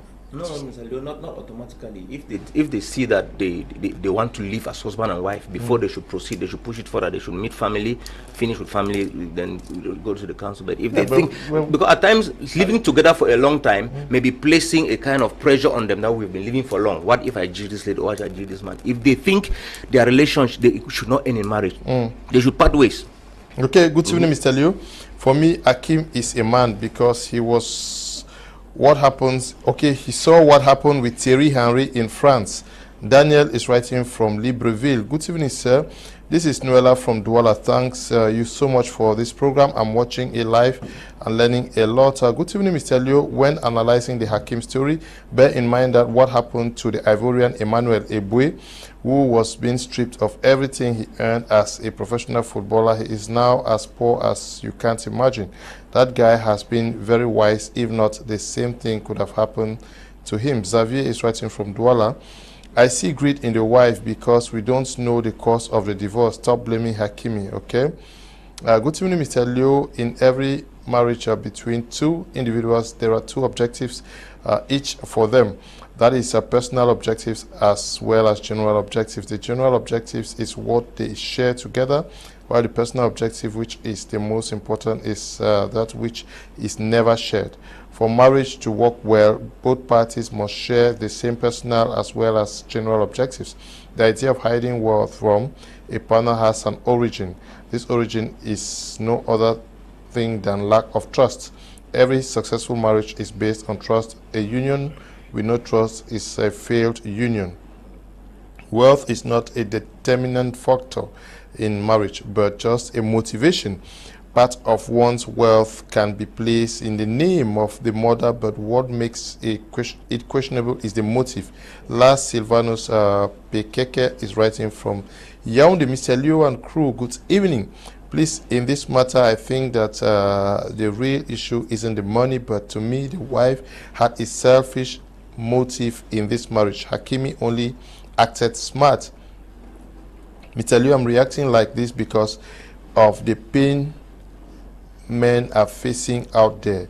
It's Bright from Yaoundé. When we talk about joint property, we always see men's properties taken away. What do women actually bring in a marriage? We never examine because women in most cases bring nothing. And 80% of divorce are initiated by women. For young married women, 90%, and they bring in nothing. Your marriage is more of a disadvantage to the man. So at this rate, how sure should men be of their partners? Marriage has lost its value. Mr. Leo, it's a sad situation. Indeed. Good evening, Mr. Leo. It's Ephraim from Yaoundé. The truth is, this world is not balanced at all. Some say Hakimi should have better signed for separate properties. Meanwhile, you do that, they will say you don't trust your wife. And when you sign joint properties, they decide to finish you off. Please, let's just live, okay, as it is and go. Thank you. Why was she asking for a divorce? Even if they signed joint property, what did the woman brought in the marriage? Okay, what did she bring? Okay. Good evening. In the latest affair, Hakimi is not playing smart, rather he is a fraud. Good evening, Mr. Leo. It's Divine from Yaoundé. I don't support the lady's view. Marriage is a lifetime union, not a business. Hakimi sounded fair, as this lady has only been interested in the property. We don't know the cause of the divorce. There is nothing his wife have asked without him giving. Okay, you write as if you lived with them, eh? Mr. Leo, good evening. To me, I think the properties acquired before marriage should be brought together as the couple's properties. Just like what Mr. Asanji said, the man will leave his parents and join to his wife, and they will become one, including the properties they both have before the marriage. Eric is writing from Betwa. Good evening, Mr. Leo. The common law system provides that property acquired by one member of married couple is owned completely and solely by that person. Under this legal framework, if the title or deed to a piece of land of property is put in the names of both spouses, that property belongs to both spouses. If both spouses' names are on the title, each owns a 1/2 interest. If a wife buys a car and puts it only in her name, for example, the car belongs to her only.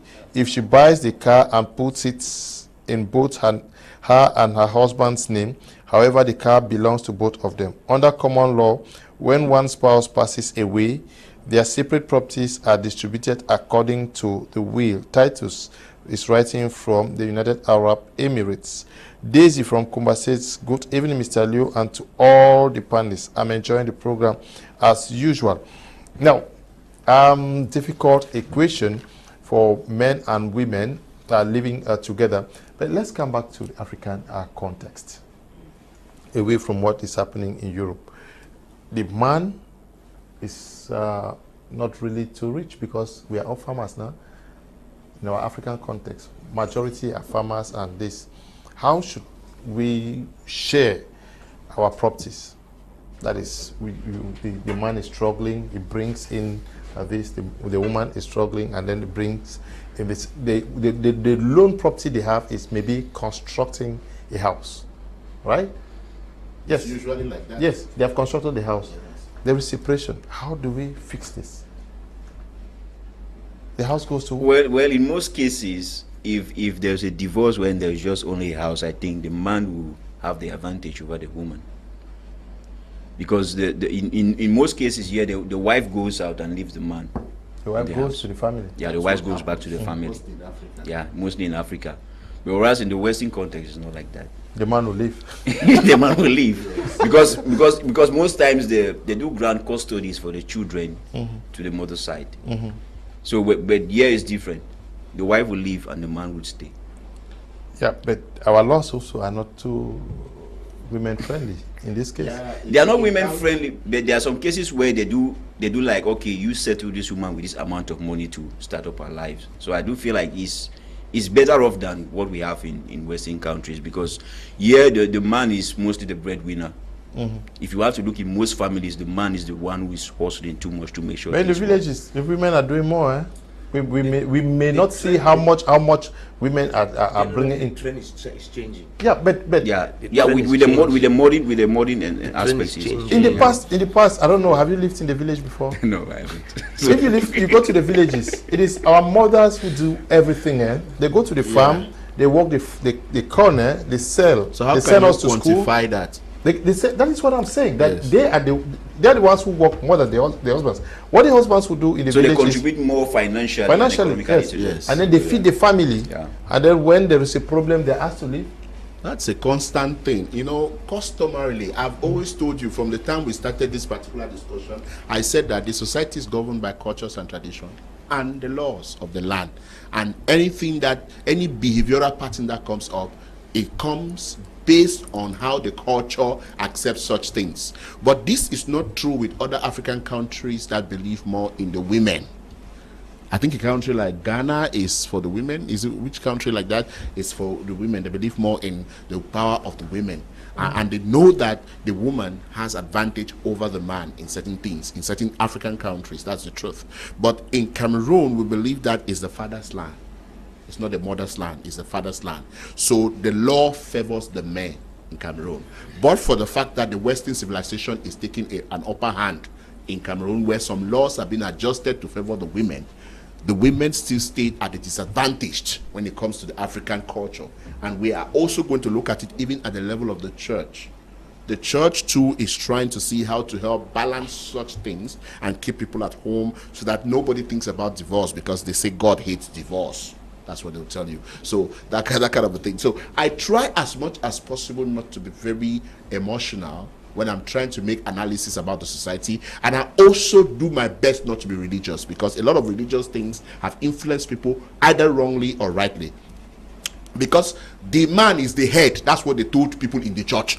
The man is the head. You should not fight him. You should not argue with him. You should not. That's what they teach women in church all the time. If you go to most of our women meetings and in their churches where women are gathered and whatever, that teacher that is teaching for that day is teaching on how the woman should take care of the husband. We have never seen meetings where men are gathered to take care of their wives. We have never seen it, and it's very difficult. You know, when you see men are gathered, they are teaching them how to make money. They teach them manpower. They don't teach them how to take care of women. And that is how our society has been shaped. So we work on our societal values. What we gave to the society and the society is giving to us is what makes our life. You see, our life consists of all our values, our culture, how we were raised, how things are being done. We have been told that the girl child is prepared for marriage. That's what it says. And only few parents of today can really boast of preparing their children for marriage. Now, civilization has come in, Western civilization has come in, making us to understand that the girl child is supposed to be prepared for the job market. And that's exactly what is happening. All of them that are going to university today, what they're looking at is not marriage, they're looking at the job. So they finally discover themselves in marriage, and then they don't know what to do in marriage. What happens is separation, divorce. That's why you see people get married in 2 years, and then, you know, so somebody was trying to say that marriage these days don't really last, and it's very slippery and very fragile, all because the culture, the customs, the tradition, the laws of the country does not place a good pattern to follow in a balanced situation. It's either the women are over pushed or the men are over pushed. In the Western world, the men are over pushed. In the African context, the women are over pushed. And that is why you see women are fighting back. They are coming back with a lot of steam to fight back.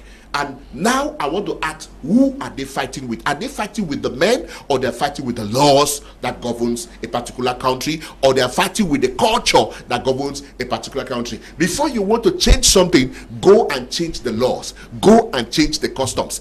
That thing will be changed. But if the customs remain the same and the laws remain the same, things will remain the same. The African woman is perpetually underprivileged. Let's say they are not fortunate enough to be able to balance with the society. Okay. They must always stay under. Reverend Kenneth, we are talking about the situation typically, because we are going practical. In Africa, in Cameroon particularly, once a man gets married to a woman, the first thing that they think about is to buy a piece of plot and then construct a house for them. And like he said, when things no longer look good, the tendency is for the woman to go back. Is this not also pushing the women who know that in case this thing breaks down, I'll have to get back to my family, to also start thinking of ways of preparing for any eventuality? That is why you find so many women constructing either a house for their mothers or buying lands behind and constructing. Exactly, that's the sad reality we are facing. Because if I am in a relationship as a woman and I know deep within me that tomorrow, if things hit the rock, I have to leave, I should begin to build a backup system too. I should build a backup system. But that is not God's intention for marriage. For me, forget about all this blah blah blah people are talking on it. The issue is that there is an intention, there is a way God wanted this marriage thing to be. As long as it is adulterated, there is no way we're going to have it enjoyed the way God intended it to be. The honest truth is that when a woman is in a marriage and does not feel valued, does not feel that she is secured in that marriage, she will be looking for a backup plan. She will either buy land in the name of her brother, she will do this, she will do that, in order to have a backup plan. Tomorrow, if things turn sour, she's going to also have a way at least to fall back while looking at how to gain stability in life. But if we had a situation where everybody knows that, okay, we are working on this thing together, if tomorrow there is an issue, there is something somebody wrote there which for me it is foreign, about the common law disposition of separation of me. I didn't know that that's how it works, but I'm not a lawyer, but I think that is subject to more investigation. I know that when you go to sign your marriage, there's what you call the type of antenuptial settlement. You have joint property, you have separate property. So, to the best of my knowledge, this lady, this Habugo, what her name, Habugo, no, the wife, yes, to the best of my knowledge, she requesting for 50% was simply aligning with the disposition of the law, because if it is joint property, if it is joint property ownership, by default she is due 50% of it. So why are you think that she is a gold digger by asking for 50%? Why, if the guy knew, so why did he not sign for separate property like one of our viewers said? He would have signed for separate property ownership, because he knows that if he signed, because especially some of these stars, I think if some of them are listening to us, this may be a forum for them to redefine the approach they adopt to some of their stuff. If you know that your life is so ramified in terms of, maybe I earn money, I have a manager, I have a doctor, I have this, maybe I have a foundation, they should, before they sign their marriage certificate, they should go to a lawyer and sign a contract of marriage, a notary public, sign a contract of marriage, use it as a basis to now go and sign their stuff. to sign their marriage certificate. I think that one is being done with the Western, what they call prenups, something like that. Yeah, but it even in our context is done. It's done. I discussed with an elderly couple to be, and you know, each of them had built a patrimony. So I advised that for you people to go and say, better get into this answer, because each one they were having a worry. They were having a worry at this level.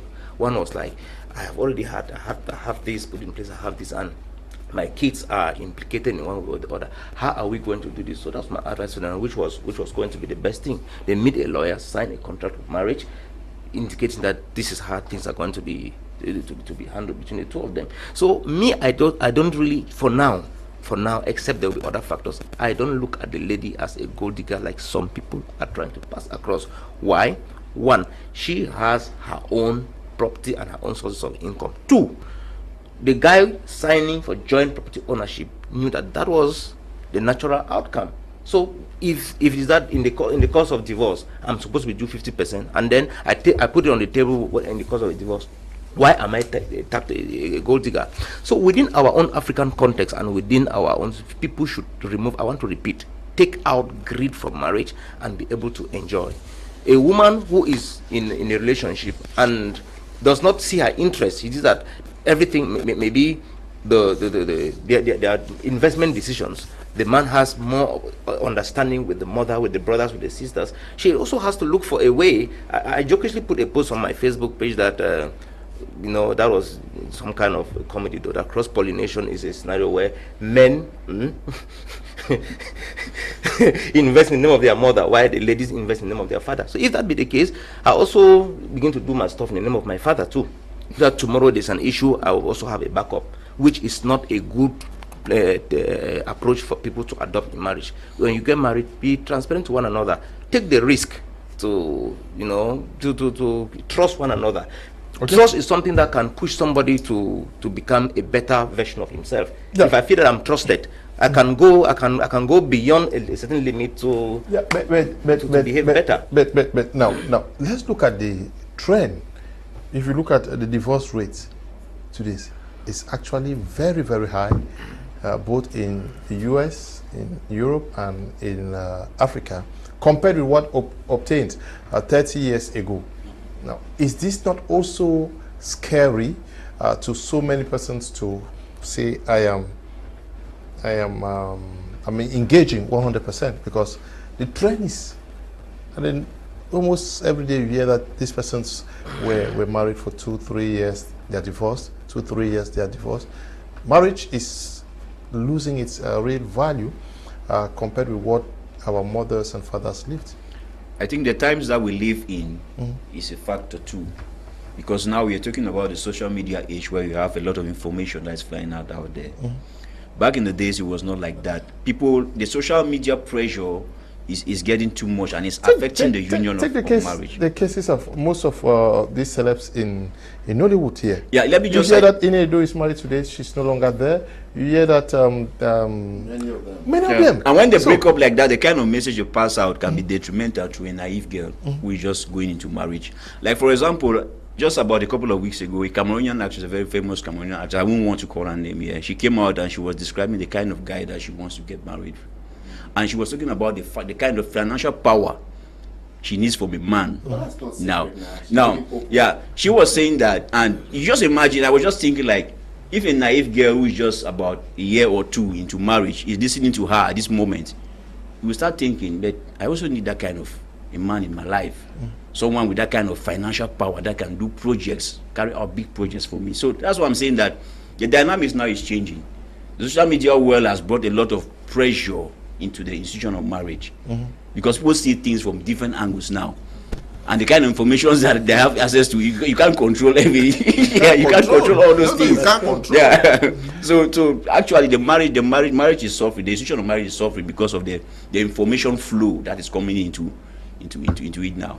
Yeah, Apostle, almost all of what we have been saying here is based on the knowledge that we have had and experience that we have had of marriage, the institution of marriage in the past. It's like the profession of journalism. When I was training to be a journalist at the University of Boya, I'm sure the type of training that I received should not be what is done today, because a lot has changed in the profession. So we are talking about marriage today, and almost everybody is talking from the straitjacket approach that obtained in the past. And I listened to Ms. Asanji. This is how things are. Do we factor in the trend of today in our consideration for whatever happens between a man and a woman? Now, actually, yeah, because the pressure that has come upon the society evolves, knowledge increases. Therefore, everyone must be dynamic. The ability to change, to upgrade, to be informed, and sometimes to be uninformed. That's it. Just like what Madame Asanji was trying to talk about. If it's here, her concept is mostly what happened to Adam and Eve in the garden. Yes, that's what her concept is. You know, it's mostly Adam and Eve. We have left Adam and Eve seas. Now, now we are not thinking of how to satisfy a woman on bed and some kind of things, how to buy a woman car and some kind of things which were not there. That's what Abraham. Yes, those kind of things. There are a lot of things which were not. Like I wrote it very clearly on my Facebook page. I said, these our mamas of old, they succeeded in so many things because they know they get sense for things. But now we own them for today, they don't get sense. So they know some things. There are some things that they know that can. You also must know some things. Now, a woman wants you to appreciate her work ethic. She wants you to appreciate the way she packed herself. That's the kind of a thing. Somebody will go to the mirror and look at herself, and she comes back and say, "What do you think? How do I look?" Then you now ask yourself that, what did that mirror tell her? Now she expects that you should be able to tell her something. And now if you say, "You don't look good," is that so? Therefore I'm changing this thing. Now it tells us that the dynamism, and then again the kind of food that our people eat, let me tell you, it works on the hormones of people. Let me tell you, this artificial food, this fertilizer food and everything plays a very bad setback on our people. Somebody begins to think a girl of 50, you look at a girl of 15, she'll be looking like a mother. A girl of 20, 25, she looks like a woman of 45. These days, that's what's happening because of the kind of food that people eat. So it changes our hormones and make us to feel different and other things. Just like what you said concerning the Facebook, the social media and all the like, that people learn a lot of things. There are sites in the social media that so many people don't even know that they exist. But these young children of today, they know about it. There are sites. If you ask them, they will tell you all the various styles that are involved in bed and some kind of things. Then you now, a man comes and you church man, you know only about missionary style and say, you know, that kind of a thing. So you concentrate on that. I feel very bad because I was told that lights, there are no lights in Southwest, especially in some areas, but except Limbe. So most of our viewers, you may want to watch the rebroadcast of this program and it's coming up. It's going to be very helpful to you because you need to understand how to balance your concepts about life, relationship and marriage. You must balance it. Don't get to the point where you are stereotyped. I want to say that counselors must upgrade. Please, counselors, upgrade. Learn some things that you need to teach people. The issue of submission for women has upgraded too. Women don't submit the way you think. Men also don't show love the way you think. These are the kind of things that we're talking about. Things fluctuate. Now, you can't talk about the typical Jewish society and you want to compare it with our society of Cameroon today. It can't work. You want to tell me about this? Even pastors today, they have upgraded. Now they're using Greek words. Yes, Greek words and Hebrew words. That word means that this. But before then, the Bible was preached the way it was. In the King James language, typical King James language, that it must be like that. But today it's not like that. The pastors have gone and they have done research. They have concordances. They have internet that is telling them some things. They have a lot of Greek Bibles and all the like. It has upgraded their mentality and they are now approach marriage differently. Please, counselors, approach marriage based on our context. Approach marriage based on our contemporary world. How do people appreciate marriage? How do people appreciate things, especially divorce? Now, those who are in Europe, America, don't judge this Hakimi the way we are judging him. No, they don't. Because they do it based on what is happening there. Now say you don't do, all right. It won't be fine again for a mommy. My own who will get me. That's what they do. Because we are talking now on the African context and the African eyes. But those in Europe and America don't see it this way we are seeing it here. They will say, the grand trial is an association. So then the women will say, that lady was not smart. How did she allow that thing to go to that extent? Go and sue the mother for intruding into your marriage. You will see it. Sue the mother for intruding into your marriage. That's it. So you can see this story turn another side today. They tell you that is the story again. You will not believe it. That woman can sue the mother because you are intruding. A lawyer can tell the woman things abroad. They can do it. People live like that to look for cases. Okay, good evening, Mr. Leo. I'm Christy. Please, I have been dating this guy for over 9 years now, and he is not financially stable to get married to me now. And I'm in the pressure to get married. Suitors are coming in for me, but I still want to wait for him. But I don't know how long I'm going to wait. He really loves me and wants to marry me. Writing from Bermuda. Yeah, but what if you have been there for 9 years and you are not sure when he's going to? You have to pray now. No, I think they should meet the counselor. They should meet Madam Asanji. Okay. Because that might appear on the surface to be an issue of finances, but there may be other things underneath that need to be exploited. Good evening to you, Mr. Leo, and your panelists. No man has ever made the brotherhood proud like Hakimi. How on earth can a woman who has been with a man for 2 years claim 50% of his property? 80% of the women on Forbes rich lists and women who got fortune from divorce settlement. Greed at its best. There is an Ivorian footballer known as Emmanuel Eboué was stripped of all his property worth more than $20 million when his wife got custody of his children and was thrown out of his own house. And since then, he's been homeless. He's even committed attempted murder twice. Melinda Gates got $8 billion and divorce settlement. How much did Hakimi's wife contribute to this guy's life that he's asking for 50% of his property?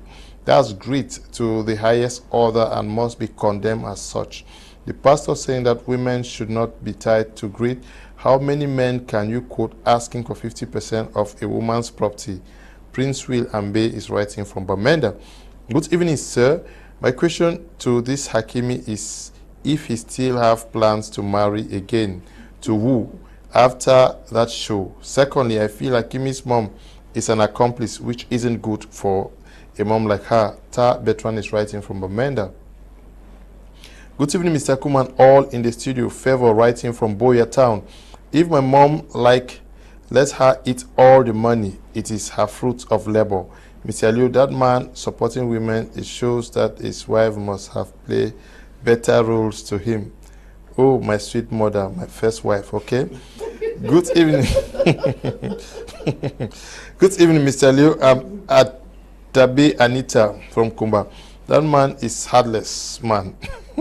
So Hakim can trust the mother, yet he doesn't trust the wife. What a sad incident. But he stays in the same house with the woman, such an irony. Yes, but the mother is for life. The woman, they are divorcing, so the woman will no longer be there. Hi, good evening. It's Kelly from Yaoundé. What if the man does not love the woman, but he is trying to achieve something from the woman and later leave her? How will the woman know? Okay. Good evening. Is joint property limited to the man's property? The woman should also share 50% of her own property. Good evening, Mr. Liu and my brothers in the studio.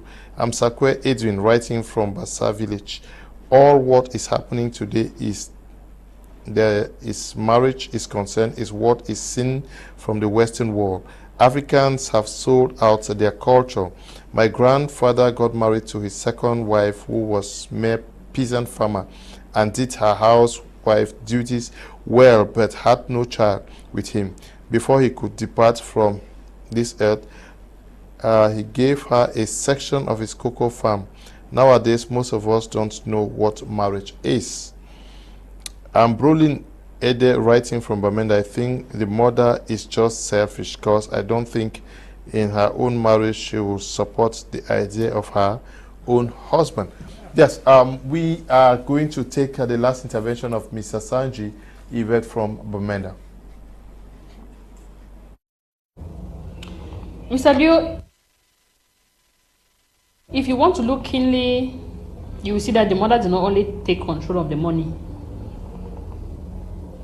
The mother equally had a lot of say in his marriage.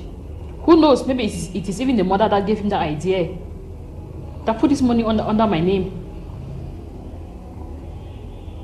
So I want to say that parents, please, like I said, if you the kind of role you play in your son's life or in your daughter's life is wonderful. I think people should appreciate you for it, but know your limits. If you want your son to get married, if you want your daughter to get married, you might want to restrict, put some limitations on how much you interfere into their marriage. Because if the mother was very, very kind of, let me say, should I say, working with her conscience, she would have thought of those two children. She could have even advised the son and say, okay, you know what? You can put half of the money in my name. Then you can put, the other two, separate the other halves and put under your children's name. But we never even got the aspect of like, the part of the money, even small of the money, even went under one end of the children's name. Because I learned he had two children. So at one moment I can begin to look at the woman like she's selfish. Is she thinking of her grandchildren? Is she thinking of what will become of the grandchildren? Yes, if she already maybe also foresaw that the wife was kind of materialistic, she could have said, like I said, keep half with me. Keep the other two halves, separate the other two halves under your children's name. Leave the wife out of it. So that we can be sure that even tomorrow, the children will not have to go to their grandmother to plead that, mommy, I need to go to school. I need my school fees to be paid. Or I need this, or I need that. The children could have also have access. Now, when you divorce with a woman, okay, fine. She goes her way, but what about the children? So parents should play the role that they have played in their children's life, but they should know that when it comes to marriage, please allow your children to build their marriages with trust. And also know the kind of person you're getting married to. If you want to marry for artificial reasons, then maybe we're even hitting our heads here for nothing. It was all about artificial marriage. It was all about the contract marriage. Because if you really get married for real, I mean, we are talking from the African perspective here. We know that marriage is till death do us part. So it is not a decision. It's not a decision that you just get up one morning and just say, I want to marry A or I want to marry B. You must have thought about it very well and be very sure that this person, like the Bible says, God made the wife to be a suitable helper. She's coming to help you fulfill destiny, and you are coming to help her. Take note that the helper does not mean she is lesser than you or she's more than you. She has that capacity to equally be like you. She's a human being like you. But God has given her the abilities and the capacity to carry your vision and run with it. So if we are not sure, people that are still single, if you are not sure of who you want to get married to, please don't follow Hakimi's footsteps that you get married and then you begin to act smart. Your marriage will be a living hell. You marry somebody you cannot trust. That means at one moment, even food to eat will become a problem. You want to say, hey, madam, come and test this food before I eat it because I'm afraid you can poison me. Why should you even risk your life to that level? Nobody forced you. This is a decision you took. And when you take a decision, there are consequences that are attached to that decision. So parents should have, if I'm a parent and my son even comes to me and say, okay, I got married, but this is what is happening, I want to secure my money, I will tell him to put it under the children's name. Or if I want to help him and it's true that the wife is really materialistic or the wife is out for the money, at least not all. In fact, it's so humorous that not even anything. The court said there was nothing under his name, nothing. Is that not selfishness and greediness too? There was nothing. It's not like he even kept, let's say, out of the 100 million euros that he's taking, whatever, he even kept even 10,000. There was nothing under his name. No, that is greed. Who took care of other responsibilities in the home? That's questions that we might need to ask. Mr. Leo, there's a lot to it, but I want to say that I am not in support of marriages where parents are the ones keeping wealth. Better get married to somebody you can trust, that you can build your life with. Don't get married for trophy reasons. Get married for real reasons, and you will not begin to act this way. Thank you.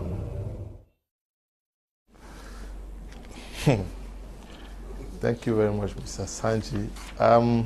We were also debating here while you were on air, talking about this issue, but we hope that the lesson has gone to especially the young persons who are looking up to getting married the next month. And yes, good evening, Mr. Leo. I have been living with my husband and we are about to sign our marriage, but he says if we are signing polygamy, he will sponsor, and if it is monogamy, I will be the one to sponsor, and I am not financially stable. But he is. Cynthia is writing from Bamenda. What is the message? Their husband wants polygamy. Huh? That's what. That the husband wants polygamy. No, the husband says if you agree to sign polygamy, I will sponsor the marriage. Yeah. If you want monogamy, you sponsor. And she says that the husband is financially stable and she's not. She's not, but it's obvious that this guy is very genuine and clear from the beginning. Yeah. Please take a sincere brother. Don't force him to go for monogamy. He would end up having 15 side chicks. Yes, that's the truth. That's the truth, because you did not. Because a lot of people are suffering today, and that's why subsequently we're going to be talking on that topic next week. Yes, we're going to be talking on that topic because it's a very serious thing. A lot of men are married to one wife and have 15 girlfriends, which if it is something that you could allow him to get married to 3 or 4, that kind of a thing, maybe some things would have been adjusted. But does that still justify the instincts of men? They can still have 3 or 4 and they still go and look for girlfriends. Okay. Solomon had 700, he still went and had 300 concubines. Okay. What was he looking for? Good evening, Mr. Liu. Marriage is a divine institution that's God's idea. There are negotiables and non-negotiables. The divine laws of marriage are non-negotiables, not even with the change of time. Mary is writing from Limbe. Good evening. Hope you are all great. I love your prime hour from Benin Republic. I like watching. God bless you all. You're doing for the youth. Thank you very much. You followed Mr. Asanji. Categorical. Yes. The men should love their husbands. They should stop playing their wives. They should stop playing smart. And that the women also, they should look out for the type of men they are wanting to settle down with. Yeah, I think on a normal scale of marriage, that's how everything's supposed to be. But with the dynamics of marriage today, that's where problems come in. The issue of trust and greed brings a lot of issues in the marital setup today. So I do feel like Hakimi was not 100% right to have willed everything, to have donated everything to the mother, because that violates critically the institution of marriage. That's not how a marriage should work. So I do feel like that marriage was bound to fail because the trust was not there right from the beginning. It was not like they got married and after a year or two, all the funds were given to the mother. It was something that was done right from the beginning. And for the fact that the wife did not even know that that was what was going on, it means they were living as strangers in that house, and that marriage was bound to fail. So an ideal marriage from my own point of view should be like everybody should be transparent with their funds, and they should work together to make sure that the family grows financially and economically. Okay. how would you advise a young couple who is planning to get into marriage, who is planning to get married today, especially with respect to how to share property and to prepare for rainy days? Yeah, that's what rainy days. Yeah, Mr. Leo, in my previous submission, I said something on which I want to reiterate. One of the things that make people feel cheated in relationships when it comes to financial and material management is when agreements are not kept. If we agree from the onset that this is how we're supposed to function and everybody keeps to his own part of the bargain, I think everybody is going to at least be at ease. We always encourage people before marriage, if you have debts, declare them. Tell your spouse to be, this is to what extent I am indebted. If you have property, also talk about. You people now agree on it. For me, this issue of what the law says and what the law does not say is less consequential than when we put our consciences to work and be able to really give ourselves to one another as the institution of marriage demands. If I can say within a certain context that, okay, I'm married to this woman or I'm married to this man, and by virtue of the acceptance to share life together, I will also share whatever I have. And this is some of the things that they articulate during the vows they take. Say, everything I have, I'm going to share with you, your people will be my people. What happens then along the line, if not for greed? And then sometimes people listen, you listen to some people, and the kind of things they say, they appear to be reasonable to you, and it makes you to lessen the commitment that you were supposed to inject into your marriage in order to enjoy it. Many of the people who are saying the things they are saying about these things, it is just a reflection of their greed.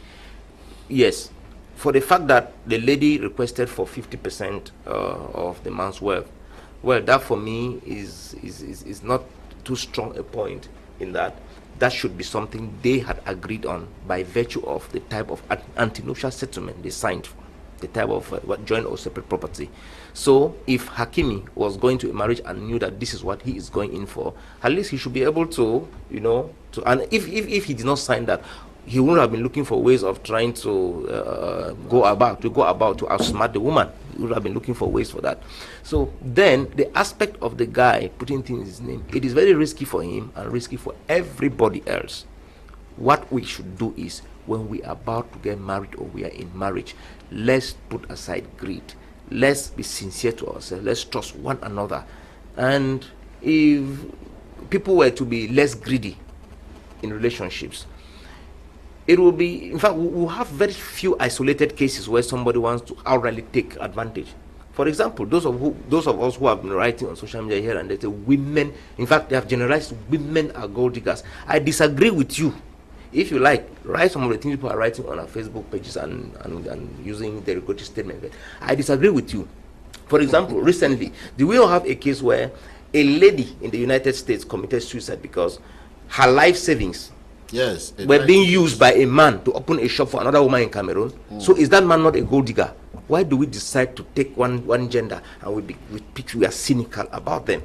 In general, let people apply their consciences, good conscience for that matter, within the context of marriage. If we do that, it is going to help people to be more committed. It's going to help people, two heads are better than one.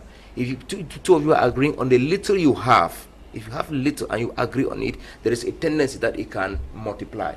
But if you have just as much as you want to have, and you have bickering ideas, you are so you are disagreed on all of the things, it is going to dwindle, and before you know it, you become a broke couple because you could not agree. So this issue is something that each and every one of us is supposed to learn from it. Don't just be emotional to begin to name heroes and derogate people whom you call gold diggers. Put certain things on the balance and be able to come out with a more balanced perspective. That's what we. Good evening, Mr. Leo. Kudos to Hakimi. I think Hakimi should become a subject that we all should start studying. Most women are the devil's mbami modest died because of this. Same issue with Rigobert's song, almost died because of this. I think Michael Essien Ebwe, who's Samoa, Gyan. That is why even Ronaldo is not married, but he gives his girlfriend everything. Yes, but can we say that, look at the list. Okay. Ronaldo is not married. Yes. Are we saying that the ladies are also becoming very smart, and so guys take their time to monitor them? Yeah, I'm sorry, is it 2 weeks ago where we talked about the situation where almost every relationship now is becoming a job for ladies. They're using relationships for jobbing and even marriage. Yes. Now, ladies are using these particular situations of life like revenge on men. It's just like how scammers have also decided to, they say they want to scam the white man because they took a lot from us. And that kind of a thing. That's the excuse they give. A scammer is a scammer. No matter what position you take, if you decide to be a woman, today you scam, you are a scammer. If you be a man, you scam, you are a scammer. And that's exactly what people are taking into marriage. You are going into marriage to scam. It becomes a very big problem. By God's grace, I think this is my 18th year in marriage, and I think that I've learned a lot in marriage, that I understand that my wife becomes like me and I become like her. That's how these things operate. You just see it very normal. And if at all somebody wants to keep out something for themselves, you just keep something for rainy days, that one or two things may go on and then you may need to fall back, and that should be a profession. Build yourself on a skill. You cannot divide skill. You cannot divide your abilities. You know, work on yourself. That's exactly what I'm telling people, because if you're working on yourself, you will not have any reason to be fighting for world and property. Even if this Hakimi gives all he has to this woman. Exactly. He's a footballer. In a short while, he can get so much and more. That's what I believe in life. Get some skills. Except that he could get injured there. William died. Yeah. One doesn't understand. Yeah, you cannot. Yeah. See this kind of thing. Policies and everything. The issue is that greed should be stamped out. This thing I'm doing here. Insurance. How wealthy is the family of Mark William Fue today? With all the insurance. His family? Yes. Was he working for his family? No, I'm talking about the wife. I'm talking about the wife and the children. Yeah. So, okay. I am trying to say that this concept of thinking that we can really take precautions is really in quotes. You can't take precautions because people go abroad and work and send money to their family to build a house for them, and they swallow the thing. Yes, people chop the thing, you know, that kind of a thing. And there are others they send money to, and they build the houses, and they come back and they are happy. You see, this thing is just people. We don't want to call it luck. We want to call it that right people. You meet the right people, and that's why I want to say that in society, do your best to meet the right people. If you must marry the right woman. If you must marry, go for someone that have been well cultured, brought up in a good home, understand ethics of life, understand how society works, and so forth. You don't just go and pick a woman because you think she has a good shape or a good size, or you think she's a star. Because as a matter of fact, I don't know whether who put the law say most of the stars must get bad character. That is exactly what I'm trying to say. Yes, who put that law that stars must have bad character? Because as they are going, they copy from your best. So you want to see you have one small, like in Nigeria now, and everybody is putting their marriage on the. We have guys now like this Mamaoka in Nigeria. All their problems they have with their girlfriends and their wives, they put it on the Facebook. Now in Facebook they judge their marriages and their relationship. That is what is happening now. Councillors are becoming more. Yes, yes. The numbers are growing. They are growing. Anybody who's influential is the social media councillor. That's it now. If you have the number, you just have to turn for us to become a councillor. Good. That's it's additional. Okay, take for example like someone like Blessing CEO.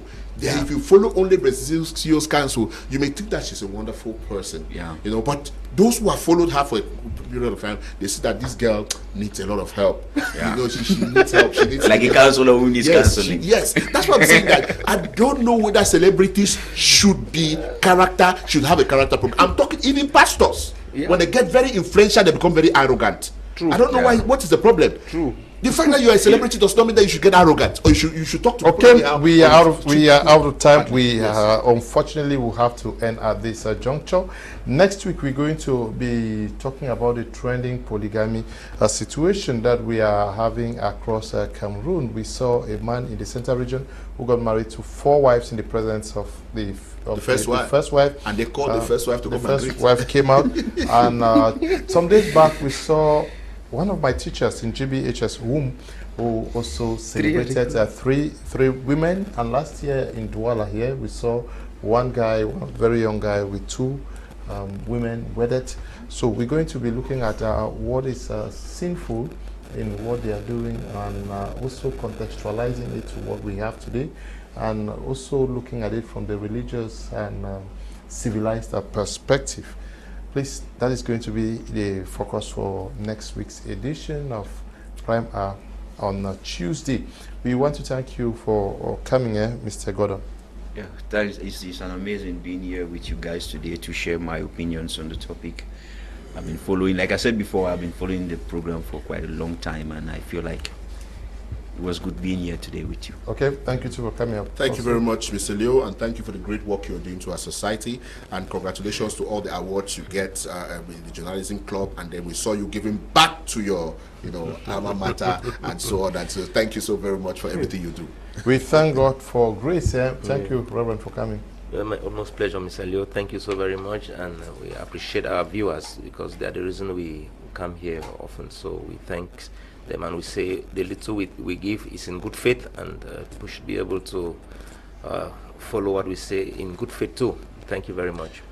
The roads must be cleared now, so there will be no hold up traffic.